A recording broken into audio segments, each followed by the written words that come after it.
Good morning, everyone, and as always, thank you for joining. As I just mentioned, actually, before we started the recording, we do have internet problems here in the shul, so I hope we manage to get through this. If I don't, Neil's been nominated to call me up and let me know if there are problems. The issue we were looking at was the influence of surrounding culture and assumptions on cultural assumptions, scientific knowledge, philosophical views on Chazal, on the Torah, on Torah Sheba'al Peh, on the Amoraim and Tanoim and Rishonim. There's a wide field called Torah and science, which is not our topic. I'm not going to be looking at some of the issues around Torah Sheba'al, the written Torah and science. These are the very interesting and fascinating but separate subjects around age of the universe and evolution and the archaeological record and things like that. They're fine topics for another mini-series on a Sunday morning, but that's not our topic at the moment now. What we're going to be looking at is Chazal specifically. What influence did the surrounding cultures and beliefs and philosophies have on the views of Chazal and the halachic system as it developed?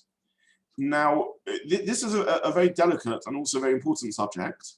On the one hand, Chazal were clearly not living in a vacuum. They were human beings, influenced, living within cultural circumstances and particular circumstances of the time. That's not a controversial statement. The Mishnah, when it wishes to tell us principles of halacha, deals with circumstances as they were at the time. So it will tell us about potters and craftsmen and shoemakers and farmers and plowing with animals. We don't expect the Mishnah and the Gemara to teach us the halachas about combine harvesters and tractors and lawyers and accountants, because those weren't the circumstances of which Chazal knew. So in that sense, there's nothing controversial in recognizing that the concepts of Torah are packaged by Chazal in line with the times. Indeed, Torah Sheba'al itself is obviously like that, right? Torah Sheba'al talks about Shor Shenogach HaSapara. It tells us the laws of damages about an ox scoring a cow, and the fact that these are packaged in particular social or economic or scientific circumstances doesn't disturb us. And we recognize that, of course, we draw the halachic principles out of these particular situations and ascribe to them a universal value within the context of a particular scenario as described by the Torah. Here we're looking at something more significant. Is it possible that the circumstances at the time influenced how Chazal actually considered the halachas themselves? Is it possible it influenced the core pasuk itself, not just the packaging of the circumstance, but the intrinsic Torah or halacha or hashkafa that was generated by Chazal through the process of Torah Sheba'al Peh that we discussed at length in our previous series when we considered Torah Sheba'al Peh. Now, I mentioned last week, and I'm not going to belabor the point again, that due to my own limited knowledge, I'm going to focus more on science and philosophy than cultural matters. I know less about cultural circumstances of the time than I know about science and philosophy. And additionally, it's much harder to work out with culture the degree of influence and the nature of the influence. So I'm going to look mainly at science, but I will try and consider some cultural examples also. And I mentioned this is a very sensitive topic because we walk a tightrope between recognizing that Chazal are human beings living in a particular time and place, and on the other hand, Chas v'Sholom, not degrading our understanding that Torah is Torah's emes, which is a Torah that has a truth to it for all time and all places and all circumstances. And in principles, the ideas it's saying are not subject to one particular time, but carry us throughout history and represent the values of what Hashem wants from us, which is above time and space. So how do we deal with that? And what do we do if we do find that there are influences which are causally directed from surrounding culture into Chazal, which itself is a complex matter. How do we know the causal chain of effect? It's possible that Chazal's view influenced the surrounding culture, particularly Bovel, where the Jews were a very significant minority, and it's possible that two belief systems arose at the same time independently. So how do we trace influences itself a matter of some complexity. Now, We looked last week at lice and the Gemara, which tells us, I think we looked at the Gemara inside, the Gemara which considers the possibility that one can kill a louse on Shabbos, even though killing animals is normally prohibited, because lice are not porin v'rovin. They do not reproduce in the normal manner, but rather they spontaneously generate, which was the theory that they arise from decaying, that animal life can arise from decaying matter or from the sweat and dirt on our bodies, and lice can generate their own life. And such life is not true life, it's not life in the fullest. A key feature of life is that it reproduces and in a normal manner, in a chain of descent, that it has continuity, it is a species only if it has natural continuity. And therefore, this has significant halachic implication, including the suggestion in the Gemara that if lice do not generate through normal reproductive methods, but through spontaneous generation, they should be allowed to be killed on Shabbos. Very significant halacha in a world in which people are often very infested with lice. We saw a similar example of this in spontaneous generation, I think in the context of worms that appear in the flesh of fish or other foods. And the basis of this false, as far as we understand, false scientific belief in spontaneous generation was that people used to put aside meat, for example, in a sealed container, and they were absolutely sure that it was free of any animal, any eggs or the like. They could see there was nothing in there, there were no little animals in there, and yet suddenly, a week later, it was ridden with worms. Evidently, these worms have generated spontaneously from the body of the creature itself. Nowadays, we would say that that's not what happens. We would say that there are microscopic eggs or the like in the body of the meat, and it was just invisible to the naked eye. And now we understand that in fact there was normal, it was generated not spontaneously, but it was generated through normal reproductive methods. Eggs, for example, laid by insects, and we don't believe in spontaneous generation at all.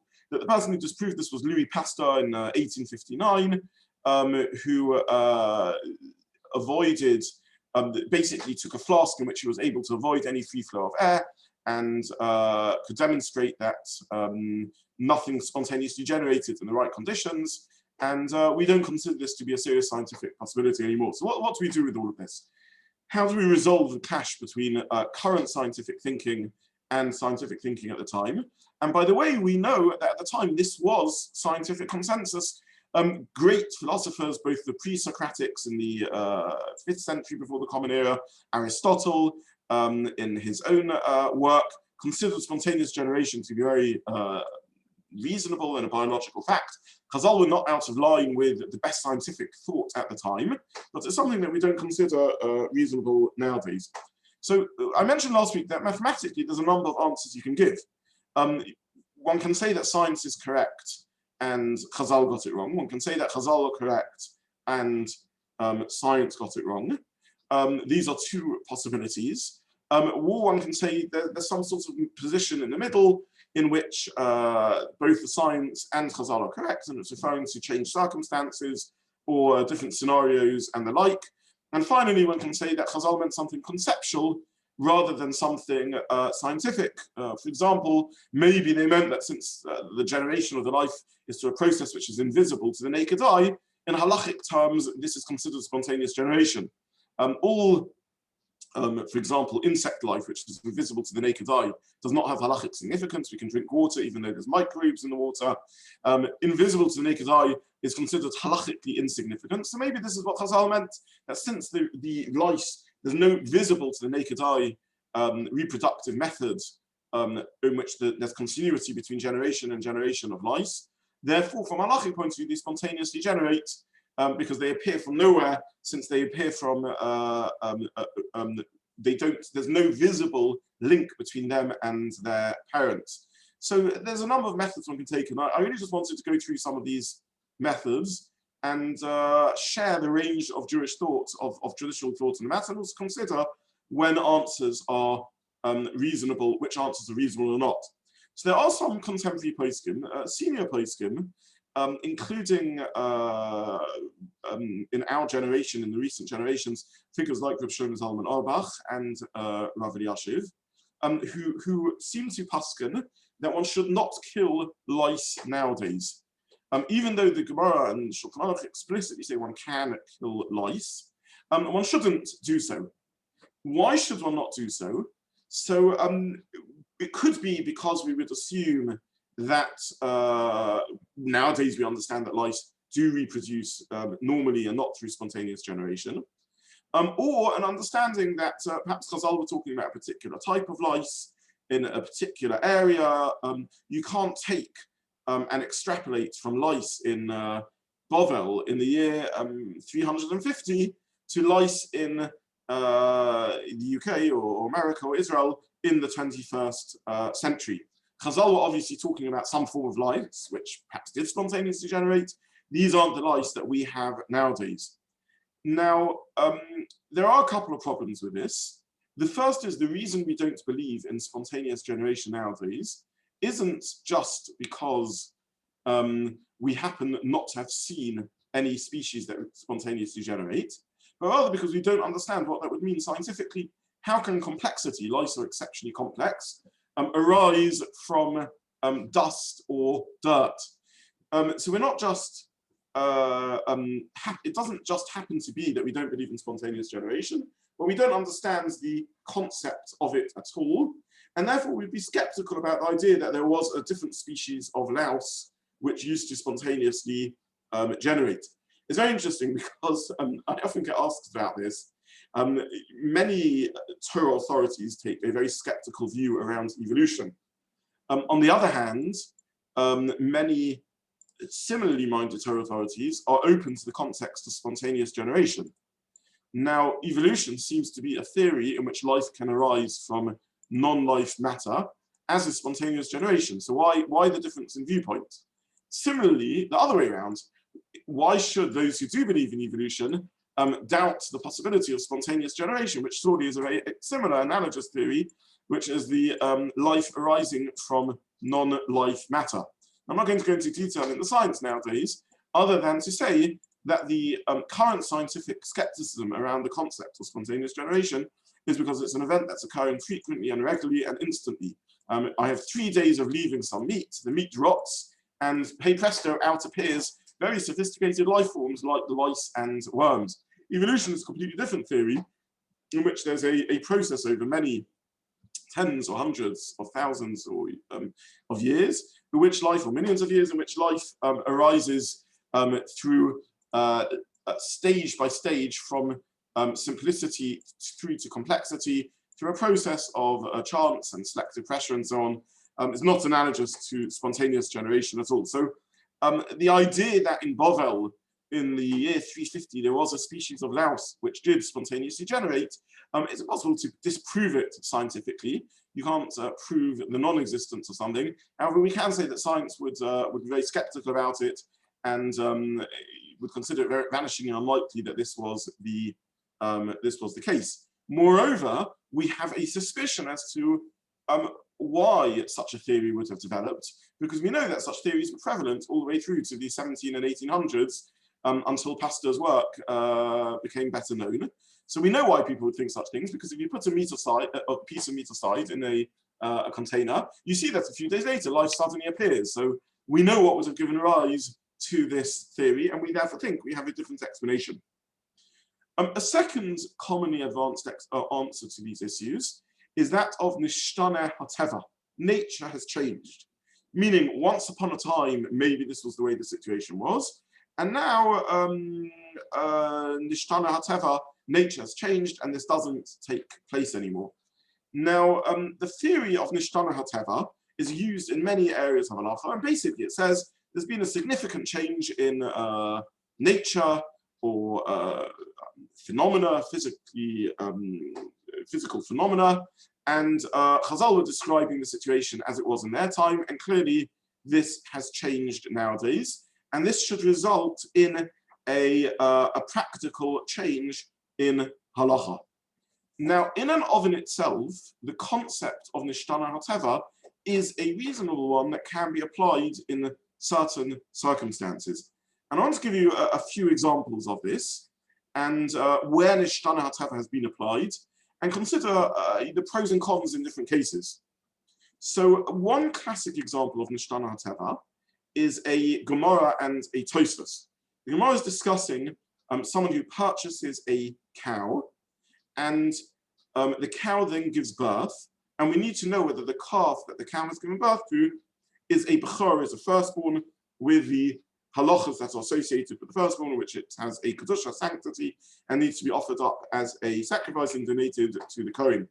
And the question is, do I have a way of knowing whether this calf born is a bechor or not? And the Gemara says that a cow cannot give birth in its first 2 years of life. This is what the Gemara says. A cow can't give in the first 2 years of life. Tosfos, on the spot, says this is incorrect. We know that this fact is not correct. Cows can give birth even before then. And Tosfos says, Nishtana HaTeva, nature has changed. Now, this is Tosfos doesn't need my approval, obviously, and I think him to imply that, but this is clearly an eminently reasonable application of Nishtana HaTeva. Chazal were living in an agrarian society. They saw cows all around, and they knew that cows never gave birth before 2 years. Tosfos was living in an agrarian society over 1,000 years later in North Europe. Chazal are situated in Iraq, in Bavel, and he says, I see that cows do give birth before 2 years. How could such a change have occurred? Well, these changes occur. Bavel, 1,000 years earlier, Iraqi breeds of cows perhaps behave one way, Northern European another way. There's a difference in climate between the two regions, and also animals are selectively bred for ever-increasing milk production, for ever-increasing egg laying if they're chickens, and for ever-increasing fertility if they are cows. So these are very normal changes that occur. And we know Nishtana HaTeva in nature has changed in that sense in a variety of ways. Chickens lay far more eggs than was in any way possible in the past. Cows give far more milk. And it's perfectly feasible that over 1,000 years, cows were bred to give birth to children ever successively younger.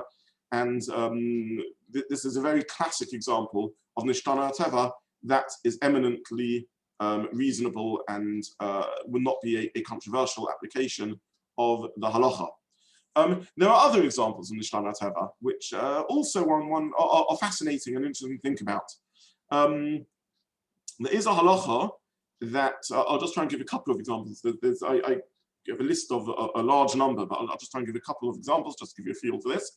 There is a halacha just how prevalent Nishtana HaTeva is in halacha, and no one would consider this controversial. Chazal viewed washing rinsing, cleaning a baby in hot water after a bris as absolutely necessary for pekuach nefesh, for life saving, to the extent that were one to do a bris on Shabbos and water would spill, or one wouldn't have hot water, one would have to break Shabbos in order to boil water. Now, this is what Chazal say. By the time of the Shulchan Aruch in Safat in North Israel in the 1500s, no one was washing babies with hot water straight after bris, and no one considered that necessary, and babies were doing absolutely fine. And again, the understanding is that this has changed. The Metzias, the circumstances have changed, and Nishtana HaTeva, something was different. We don't know exactly why. But this was proved to be unnecessary. And again, it's not beyond imagination why these might change with different standards of hygiene and different methods of treating babies. Why it may be that at the time of Chazal, they observed that babies simply didn't survive without washing with hot water, and at the time of the Shulchan Aruch, they saw that they did. I'll take one other example, perhaps on Nishtana HaTeva, just to bring out these points, and then consider maybe other examples or other approaches to these issues. And this is the matter of health care and the health advice in the Gemara. So when one learns Gemara, the Gemara is full of health suggestions, advice about how to look after one's health. And many of these suggestions are very strange and difficult to understand.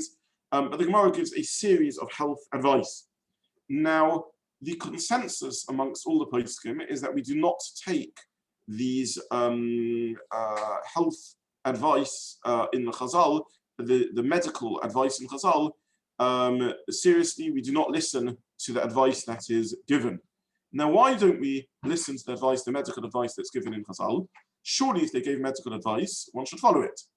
Now, I would point out that this is not a halachic matter, meaning to say that halacha is one has to look after one's health. How one looks after one's health is by following medical advice. How does one get medical advice? The Shulchan Aruch is very clear. We follow what the doctors say, and there's extensive discussion about how to deal with debate between doctors. When Chazal are giving medical advice in the Gemara, the advice that they are giving is medical advice. It's not intrinsically halachic. Halacha is you have to look after your health, but the medical cures they're advancing are not in and of themselves directly halachic. And in that sense, this is different to the scenario of the laws of Bechor, of the firstborn animal, or the law that you can kill a louse on Shabbos, which is specifically halachic matters, sometimes about very serious halachic matters, like what you can and can't do on Shabbos. Now, it's been very clear that for 1,400 years, no one has been listening to Chazal's medical advice. Already from the times of the Gaonim, they were not listening to, and they were not practically applying what Chazal had to say. Why were they not practically applying what Chazal had to say? Well, there's several approaches. One approach would be that Chazal was speaking conceptually. They were not talking about physical ailments, they were talking about spiritual ailments, and symbolically trying to explain spiritual cures to spiritual malaise. This is a reasonable explanation, because one wouldn't expect the Gemara to be a medical textbook. One would expect it to be a work of halacha and spiritual advice. Moreover, we know that Chazal used metaphor to convey spiritual ideas. The whole of Agadata is full of medrash, is full of metaphorical expression and mystical stories, many of which are understood by classic commentaries to be symbolism and ways of cloaking deep ideas in poetic or midrashic language. And this is a separate subject, how to learn medrash, but this is not controversial in the range of Jewish thought. So perhaps we've misunderstood the medical advice in the Gemara, and it really should be understood as medrash rather than science. This is one approach. And there's other approaches. There's an approach in which we could say that nishtana hateva, nature has changed. There's an approach in which we can say we don't understand the cures and how to apply them. So these are a range of responses to medical cures suggested in the Gemara. But certainly one of the responses put forward by classic sources from the Baalei Tosfos through to the Marshal is that nishtana teva, these cures maybe would once upon a time have been effective, but they are no longer effective, and therefore we shouldn't follow these cures. Now, again, some of these cures are really very difficult to understand in terms of modern day science, and it's difficult to understand nishtana teva, but others of those perhaps could have been applicable and effective in Bovel 1,000 years ago, if we knew exactly what these herbs were and what spices were mentioned. We know that a lot of research has got into some of the tribal traditions in the past, and sometimes to the surprise of science, these have proven to be very effective treatments. So nishtana teva, it's possible that these were once effective treatments and are no longer, or indeed, were we to know exactly how to deal with them, these would be effective. There is one scenario where medical advice from Chazal would seem to have entered into classic halachic literature, into pure halacha, and this is, there are many cases actually, but for now I'm going to mention one famous one, and this is cooking fish and meat together. So cooking fish and meat together, I should say, and eating more accurately, fish and meat together.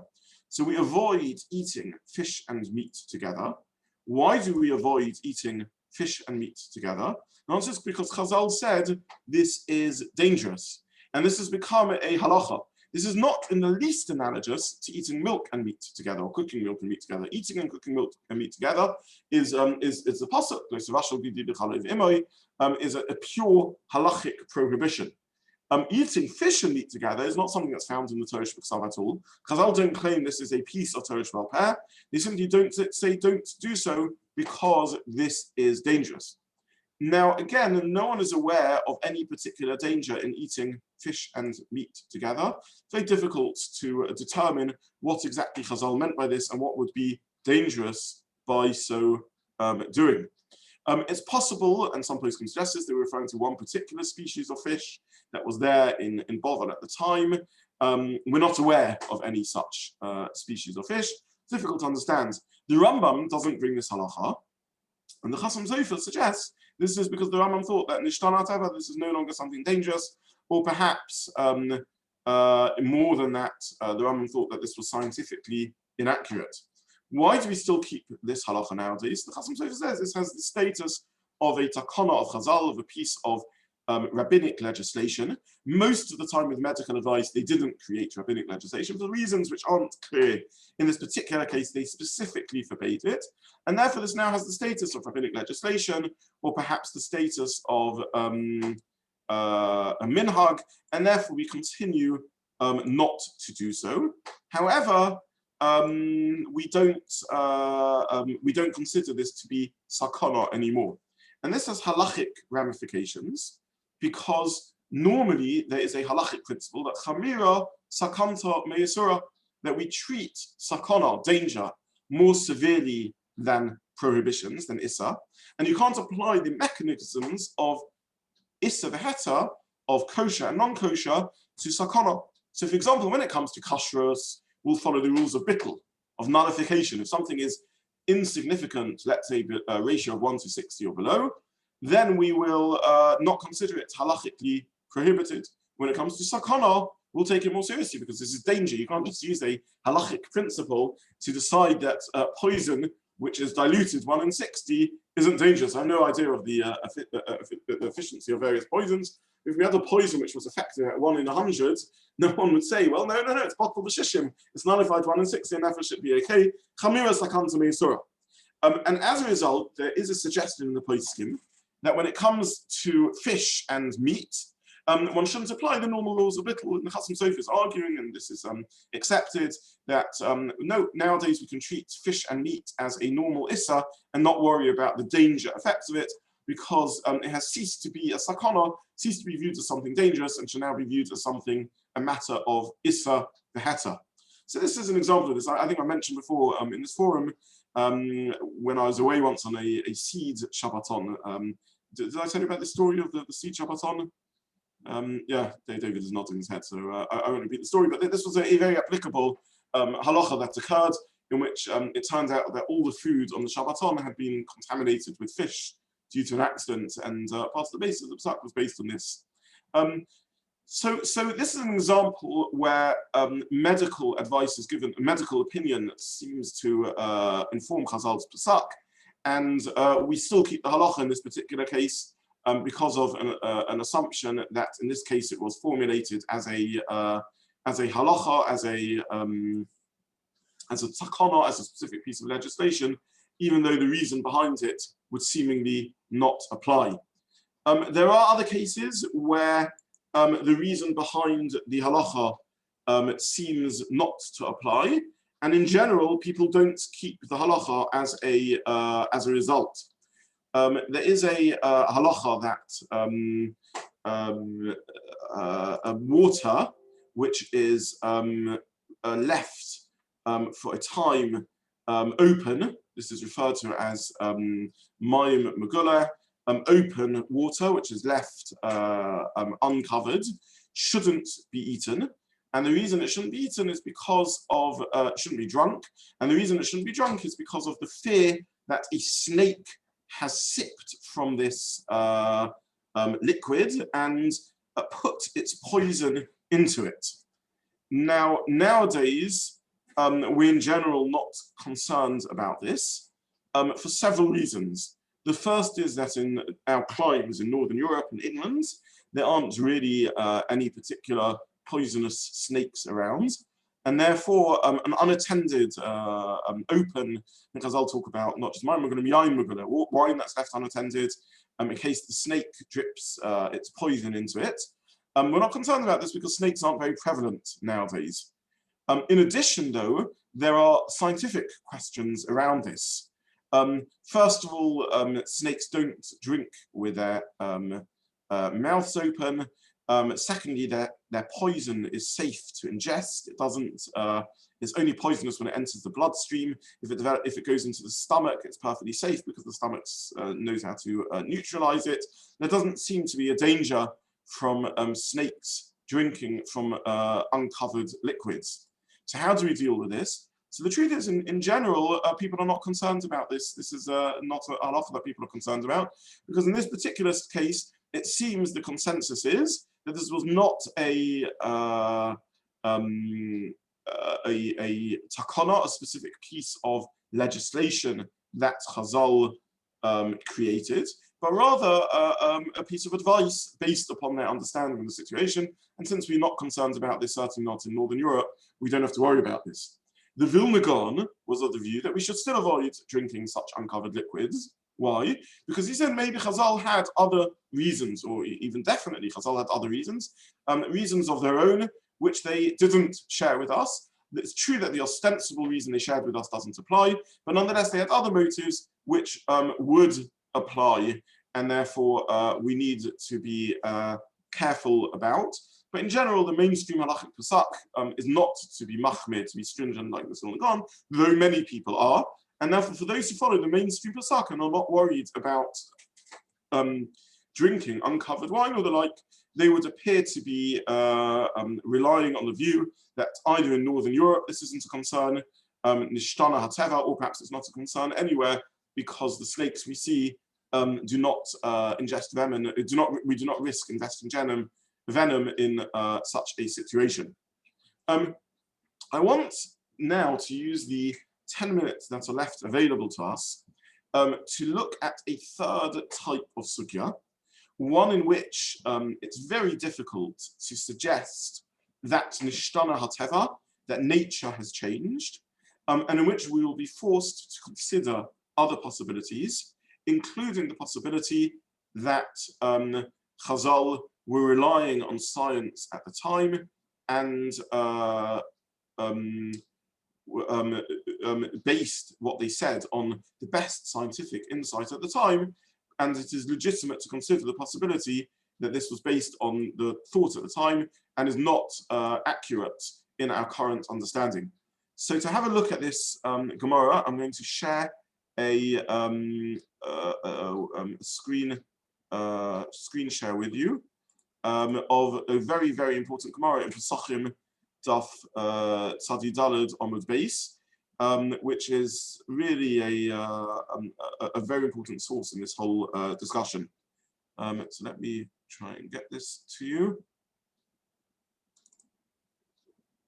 Okay, so this is a Gemara in Pesachim Tzadi Daled Amud Beis, and the Gemara is talking about astronomical matters. And the Gemara says, Chachmei Yisrael, the sages of Israel, I took this again off Sefaria, the sages of Israel said, B'yom, in the day, Chama ma'aleches lemata min harakia. The sun goes below the rakia, which is often translated as the heaven, but literally means the firmament. In a moment, I'll explain what that means. Uvelayla, and at night, lemala min harakia. It goes above the firmament. Excuse me. The Chachmei Umas Olam, and the sages of the world say, meaning the non-Jewish scientists say, B'yom chama ma'aleches lemata min harakia. At night, the sun goes below the firmament, below the sky. Or v'layla lemata min hakarka. Sorry, in the day it goes below the sky, and v'layla at night it goes lemata min hakarka, below the ground. The sun travels below the ground. Omar Rabbi, said Rabbi, this is Rabbi Yehuda Nossi, the editor of the Mishnah, V'nuim devreim d'vareinu. It would appear, their words appear more reasonable than our words. Shebeyoim mayim lo'sonenim, or v'layla roischin. Because in the day, springs are cold, and at night, springs are hot. So let me explain what's going on in this very difficult Gemara. And this is an image of the debate in the Gemara. So over here at the bottom, you have the earth.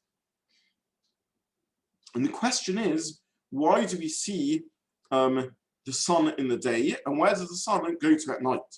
Well, the sun in the day, we know the path of the sun is to travel across the sky. I'm not going into the issue here of whether the sun moves or the earth moves. It's not really particularly relevant to our discussion.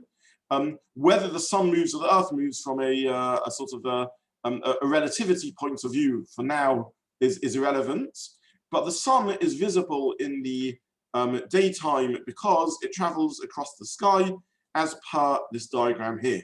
Now, where does the sun go at night? So the sages of the world, Chachmei Umas Ha'olam, the sages of the non-Jewish world said, at night the sun goes below the earth, much like the path that we consider nowadays. In the day it goes, I don't know if you can see my cursor. Can you see my cursor? So in the day it goes below, above in the sky, and at night it goes below the earth. Now, I'm not going to go here either into the issue of whether they understood the world to be flat or a globe, but whether you understand the path of the sun to be going over the earth in the day and then below round the globe at night, or whether you understand it just to be sort of cutting across like this, isn't really relevant for a few moments. Chazal's understanding, however, is that the sky is not a transparent vacuum from which we can see to stars which are thousands or tens of thousands of light years away, but rather there is a firmament, a layer of matter or material as a dome over the earth. And this is how they understood the meaning of the word rakia, that there's a dome over the earth. In which case there's another theoretical possibility as to the path of the sun, which is it is below the rakia, it is below the firmament in the daytime, and then at night it travels above the firmament and therefore is invisible. So this is the two competing astronomical models. Does the sun go below the earth at night, or does the sun go above the firmament at night? These are the two visions as to what happened. Now, the sages of the nations of the world, I should point out, also do not get their science completely right. It is true that they are closer to the model because they argued that the sun went below the earth at night. However, they still believed there was a firmament. They still believed there was this dome over the earth and that the sun was below the dome. All they thought was that at night it goes below the earth rather than going above the firmament. So this is the first point. The second point is they considered the earth, it would appear they did not consider the earth to be flat, to be a globe, but they considered it to be thin, like a disc of sorts. I say considered because we should know that the theory of a sphere-like earth is not a new theory. The Greeks definitely considered and played with the idea because there is a lot of evidence that we live on a world which is spherical, which is easily observable. For example, you can notice that if you're standing on a seashore, you can see a ship in the distance, and you can suddenly see the ship, as the ship distances, you can see it slowly sinking. So the body of the ship's not visible, only the mast of the ship is visible, and you see it slowly sinking below the horizon, which seems to suggest that somehow in the distance is always lower.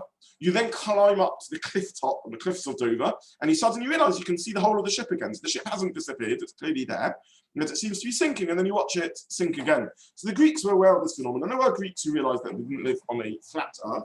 Nonetheless, this particular conversation seems to be predicated on the flat earth, because as we saw in the Gemara says a proof for the non-Jewish perspective. Sorry, I've highlighted the wrong part. Rebbe says, I believe that the Chachmei Umas Ha'olam got it right, and I have a proof for their perspective. What's my proof for their perspective? Because in the day, the springs are cold, and at night, the springs are hot. So what Rebbe is commenting on is a well-known phenomena that in the daytime, water is generally colder than the surroundings, and at night, the water is hotter than the surroundings. Now, the reason we think this is the case is because water stores heat, has a higher thermal capacity, I think is what it's called. It stores heat more than the air and the ground. So in the daytime, the air and the ground gets heated up relatively fast by the sun, and water lags behind and it's colder. And at nighttime, water cools down more slowly, and therefore, at nighttime, the water is hotter than the surroundings. And as a result, it even looks as if it's boiling. You can see the water steaming at night, sometimes, which looks like it's boiling. Said Rebbe, why do I think the non-Jewish sages got this right? Because I see that water is hotter at night. Now, why would water be hotter at night? Well, the explanation must be that their model is correct, that the sun goes below the earth at night. It follows its path below the earth, and therefore the sun is heating up the earth from below. And therefore Mayanos springs that draw their water from deep within the earth are hot because they're closer to the sun at night. Okay, so this is the two explanations of the Gemara, and this is absolutely fascinating. Why is it fascinating? On several levels. First of all, it's Chazal engaging seriously with the scientists of their time, having a particular scientific perspective, and nonetheless hearing the voice of the alternative model. Number two, it's Chazal seemingly admitting that their model is wrong. And they say, you know what, we think there's scientific evidence like the view of the Chachmei Umas Ha'olam. Now, it's not the point whether we agree with the evidence or not. Do we think that the spring's heating is really a good scientific proof or not?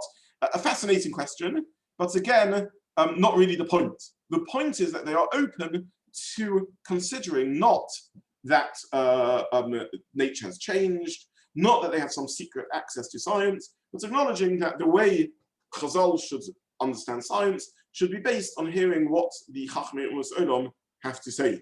So this is a very, very important Gemara. We will see next week that there are nonetheless a number of approaches to this topic. But what I want to stress is this is no abstract discussion. This has significant halachic impact. And I'll very briefly, in the last 2 minutes available, give two examples of halachic impact. And I'll try and give two examples in the time available, both of them based upon differences in how you model the path of the sun. So I'll just share my screen for 1 more minute as we look at the path of the sun, just to demonstrate this, this really important point. The first halachic implication is around a completely different matter, that of which water to use for creating matzahs. Now, it is a scientific fact, and this is indeed something Chazal were aware of, which is entirely scientifically true, that warm water allows fermentation to take place more swiftly. And therefore, if you are mixing cold water with flour, you have the classic 18 minutes before it will become chometz. If you mix warm water with flour, it will become chometz more quickly. Therefore, Chazal said, don't use water drawn straight from the spring or the well, because it could be warm. Use mayim shalonu, which means water that has been left overnight out of the spring. So you want to start your baking in the day. Don't draw water out of the well in the morning. Draw the water out of the well in the night, so that it's just cooled down the whole night, so that you can use it in the morning. Now, what's the basis of this idea? The basis of this idea is this view that since the sun goes below the ground, it heats the springs, and therefore the spring water will be warmer. This is one way of understanding the halacha of mayim shalonu. This is the way Tosfos Rid and others understand it, based upon Chazal's acceptance of the scientist's worldview. A second halachic distinction based upon whether you accept or don't accept this worldview is when you view the end of the day. Now, I'm not going to go into the halachic complexities of the matter, other than to say that sunset is significant. Is sunset when the sun ceases to be invisible, because it is now below the horizon and no longer ruling over Earth, no longer there present where I am? Or does sunset only occur when the sun reaches here on its path, rather than here? Now, if the sun at this point goes below the horizon, the sun is now out of the way and it has set. However, if the sun still has to travel along the width of the firmament before it goes over the firmament, perhaps at this stage over here, even though the sun is invisible to the naked eye, it is still present on my flat region of Earth, because it hasn't yet gone past the firmament to begin making its way back over the firmament. And this therefore could have implications in how we do the calculation of Shkia.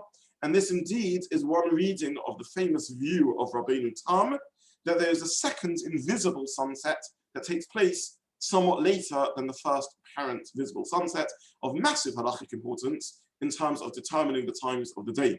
So I simply want to point out that astronomy and the path of the sun is a very significant halachic debate in which Chazal seem to accept the view of the scientists at the time against their own judgment.